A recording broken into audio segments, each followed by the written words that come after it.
I started out in advertising, working with my best mate, Glenn. We were paid to sit around thinking up ideas, to think all day, to dream up ideas in advertising for things you'd find in the feminine needs aisle in the supermarket. Stuff like fancy wines from Central Otago, advertisements for wine. This used to amuse my wife no end. She'd say, "What are they thinking? Hiring you two to do that? You've got no idea about feminine needs. You're a couple of goobers." Well, although brutal, there was some truth to it.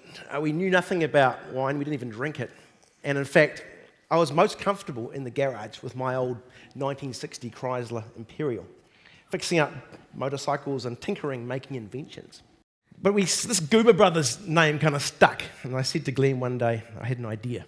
"Hey Glenn, let's get out of advertising. Let's leave this joint.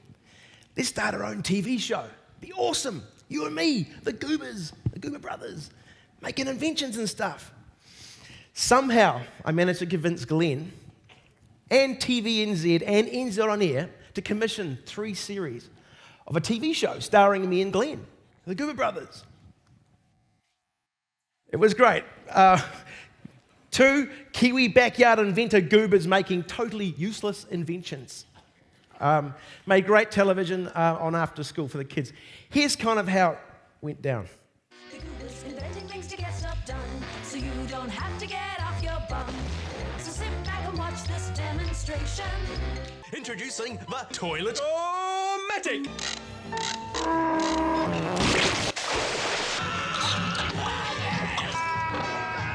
It's a live hedgehog. Whoosh.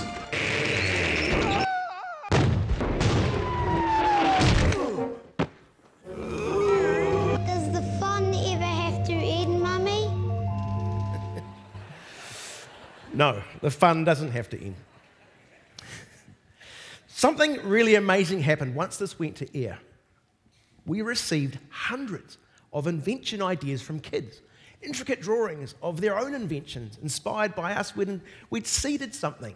Really cool drawings of hover cars and lemonade-powered jetpacks and dog feeders and you name it. They were wonderful. They were really good ideas.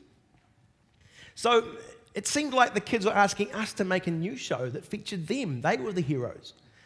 Seeded a whole new idea, a reality show where the kids come on TV and we make their inventions for them. Let's Get Inventing was born, and this became my life for the next 10 years. We pitched an idea to TVNZ that would have a half-hour show where a kid would come on with their idea and we'd make their invention. It would be real. They commissioned 26 half-hour episodes. 26 kids with dreams and aspirations would come on the show and we'd make their inventions. We got NZ On Air funding. It was amazing. First thing you do, you buy a bouncy limo. Yeah! Long-time TV producer Neil Stitchbury and I got in the limo, we cracked open the champagne, we're so happy we had the funding. Woo! We're on top of the world. Driving home, I had a terrible thought.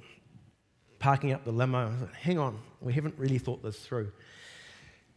We got the dreams and aspirations of 26 kids, 2 sets of over-anxious parents riding on this. We'd promised to make these inventions for real.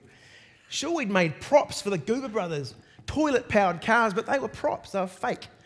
This meant we had to make real toilet-powered cars. How do you do that? I had no idea. Maybe this is just a bad idea. Too late, we'd said we'd do it. So what did I do? The good thing about living in New Zealand is that you can just ring anyone. So that's exactly what I did. I got in the phone book and I rang just about every inventor I could think of, over 30 of them. I rang up and said, would you help us with these really difficult inventions? I chose the hardest ones to make, stupidly. But they all said yes. They were all really enthusiastic and agreed to come on the show and help us out. People like Peter Witiera, who invented the Powerbeat battery that never goes flat. He came on the show and made us a silent hairdryer. The mother of all invention was our name for Norma McCulloch. She was the top 10 female inventors in the world, and she invented that airbag sucky thing in the 70s that sucked your air out of your freezing bags. She came on the show. Andrew Akers, who invented the Zorb. They all came on not because they wanted to be on TV, but because they had a childlike love of invention when they were kids. I even rang Alan Gibbs. I said, Alan, come on the show. He gave me 2 Aquadas to hoon around in. Us, the Goober brothers, driving Aquadas. Guys like Bill Buckley, who is like a hero to me. When Bill was 12 years old, he wanted to build really big machines, and he did. And now he builds the biggest electromagnets in the world. These are responsible for 90% of all silicon chips in the world out of Mount Wellington. Guys like Glenn Martin, who as a kid saw James Bond and wanted to fly on a jetpack.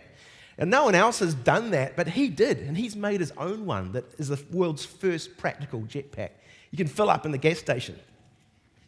So we had guys like this that were around the table, the ideas table. Kids would come in with their crazy, wild ideas, rocket-powered ice skates, and the cool part was that they had these mentors, we called them mentor inventors, who would come around and take the ideas really seriously. So the kids were not treated as kids, they were just treated as people with an idea. Admittedly, a crazy idea. But they're seriously talking about making this happen. Is it going to be a rocket, a jet? What should we use? Here we have a rocket-powered, jet-powered hovercraft. When it's all discussed as a real thing, suddenly it sounds real. And real it was. Concepts like this where Adam Gaston, 9-year-old, wanted to skate really fast. His idea was to put jet turbines on each foot and go really fast. I mean, how hard could it be? What I loved about this was that they had no concern for what could or couldn't be done, and that's perfect for invention. You know, you don't want to think too hard about it. And so we had these mentors thinking about this. Well, maybe you could do it in Iceland. Maybe a world record could be set. And the kids' faces change, and they go, oh, this is going to be real. They're serious. These grown-ups are going to do it. And do it we did. Here we have young Adam. Brian Ballin from Air Sales gives Adam 2 $3,000 jet units to stick on his feet.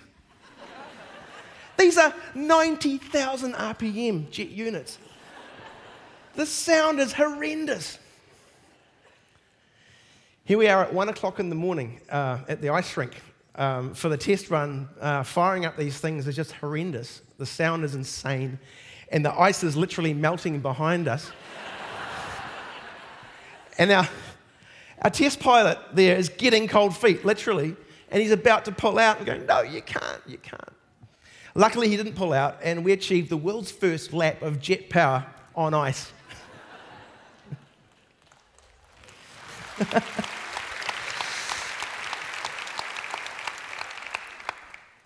The ideas are just surreal and amazing and weird in a good way.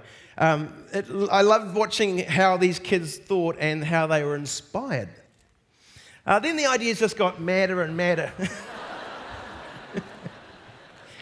And they'd turn up on our desk, and I'd go, oh, nah.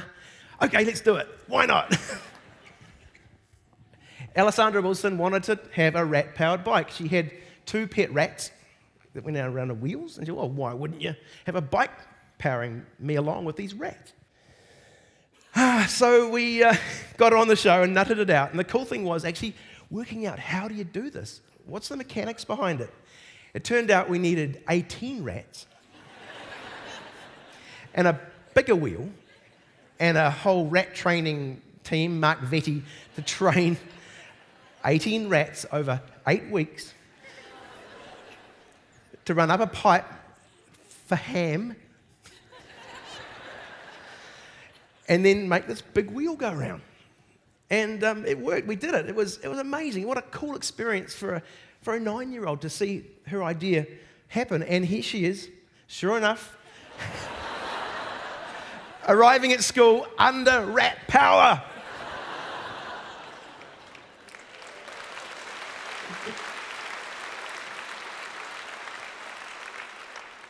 Another world first, we believe. I don't know. Why would you? So I'm going to take you through some of the ideas that were kind of more serious, and some of them actually got patents. Now, this is one of the ideas that turned up on my desk, and you go, oh, this is just Why doesn't the world have this? Natalie Crimp invented the sunspot sticker. Now what that is a little sticker that kids wear and it pops when you've had enough UV light. It'd be great for telling kids when to get out of the sun or reapply their sunscreen. It's UV sensitive ink. We built a prototype of this and it proved it could work. Now what was cool about this episode was when it went to air, a billionaire happened to be watching. This is like the stuff of stories.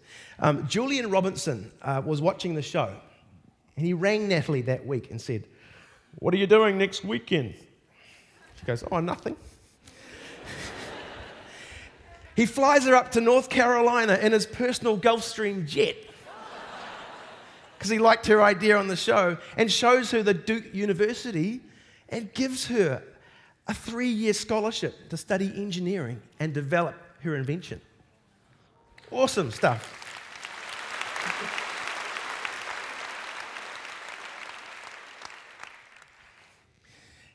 The kind of ideas that came through are just so diverse, and you can tell I'm really excited about the kind of stuff we got in, and it was just such fun to make. This is Tyler Sykes, son of a pig hunter on Great Barrier Island. Now, Great Barrier Island's full of rats, and they are killing kiwis and chicks and stuff, so the kids there were thinking about new rat traps, which is a neat idea. And so Tyler's idea was to use female rats to attract male rats into the trap. More like the brothel of death, if you ask me.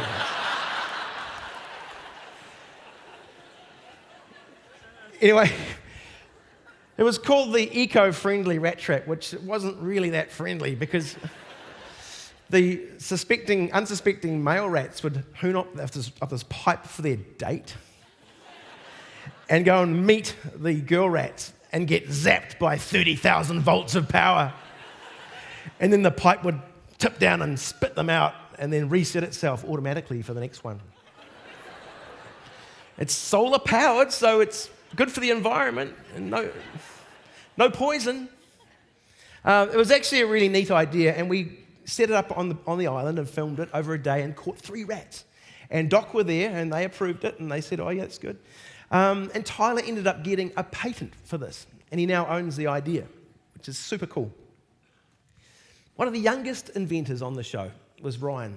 And once again, the inspiration comes from chores and kids just wanted to get out of doing their chores. Ryan had a job to take the compost out to the compost out the back. And it would always rain in Auckland, so he invented his way around it.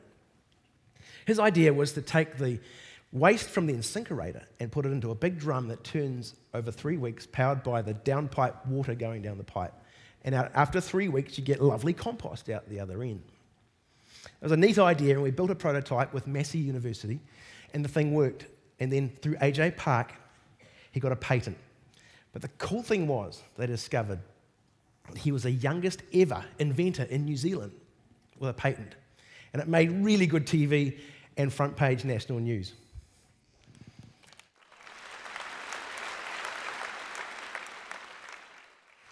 So with all these kids being natural inventors and just churning up all these ideas, we just thought, oh, it's got to work online. So with NZ On Air, we made an online iTunes app so kids can build anything in the world on an iPad and then submit it to an international online invention community and share their ideas. And we make these inventions as well. One that came in was the Powerball. It's a big ball you ride inside like a hamster ball. It's 24 volts. And we built this thing.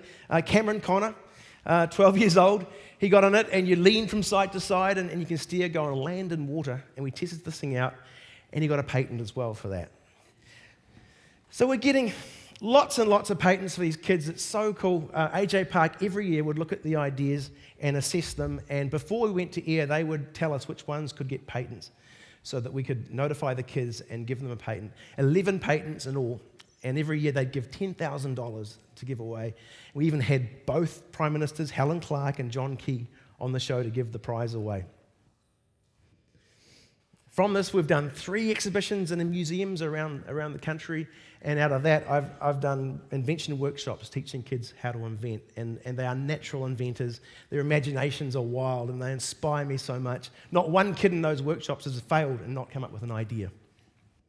So it got us thinking, me and Neil Stitchbury, TV producer, is this just a Kiwi thing or would it work overseas? And so one day we caught a plane to London and knocked on the door of the BBC and showed them a tape. They really liked it and they ended up buying the format. They made 3 seasons of Young Inventors in the UK, 41 inventions over there with the format. But more than this, I'm really proud that our New Zealand show has been translated into 5 languages and is now in 73 countries around the world.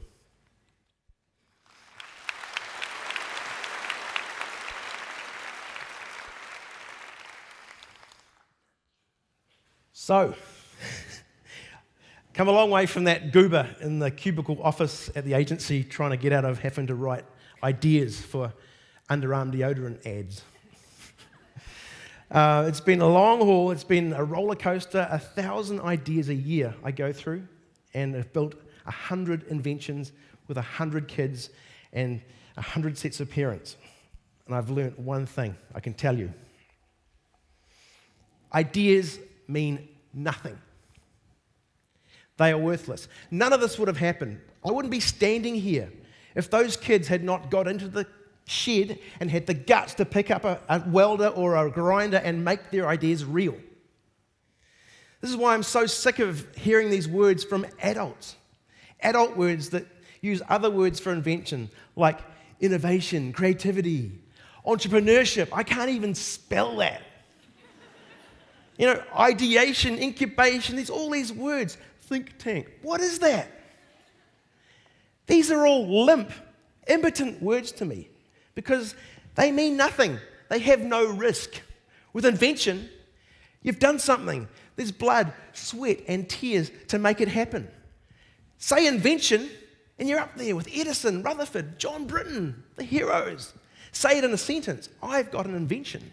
And you inspire questions like, what does it do? How does it work? Have you got a patent? You know, I think we should swap all those words out for the one word that really means something and take a leaf out of these kids' books. If they can do it, surely we all can. Have plans, sure, but get into the shed. Pick up a welder and make your ideas real. In other words, let's get inventing.